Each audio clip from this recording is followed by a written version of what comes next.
UP विधानसभा चुनाव में BJP की जीत का श्रेय किसे दिया जाएगा? प्रधानमंत्री नरेंद्र मोदी को, जिनके नाम पर बीजेपी पूरे देश में चुनाव लड़ने की कोशिश में जुटी रहती है, या फिर यूपी के सीएम योगी आदित्यनाथ को, जो यूपी की राजनीति के इतिहास में 3 दशक बाद ऐसे पहले सीएम हैं जो अपना एक कार्यकाल पूरा करने के बाद दोबारा सत्ता में लौटे, या फिर इनमें से किसी को भी नहीं?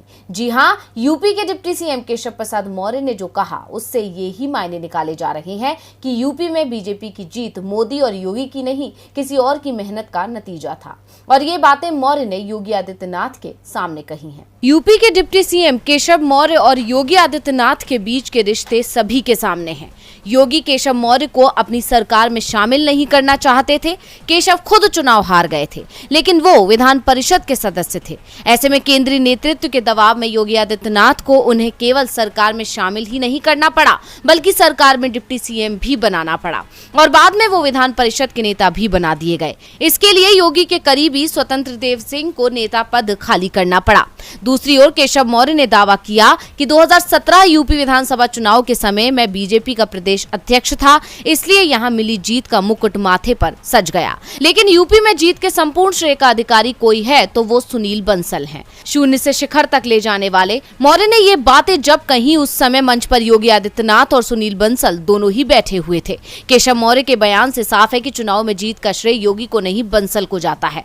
बंसल इस समय बीजेपी के राष्ट्रीय महामंत्री हैं और योगी से उनका 36 का आंकड़ा माना जाता है, जबकि केशव मौर्य बंसल के करीबी हैं और संगठन पर भी उनकी जबरदस्त पकड़ है। 2014 के लोकसभा चुनाव से पहले आरएसएस ने बंसल को अमित शाह की मदद के लिए यूपी में को इंचार्ज बनाकर भेजा था। उसके बाद से 2017 का विधानसभा चुनाव, 2019 का लोकसभा और 2022 के विधानसभा चुनाव में भी बंसल ने ही यूपी में बीजेपी की रणनीति तैयार की, और मौर्य ने इन चुनाव में बीजेपी की जीत का श्रेय योगी के सामने ही सुनील बंसल को दे दिया।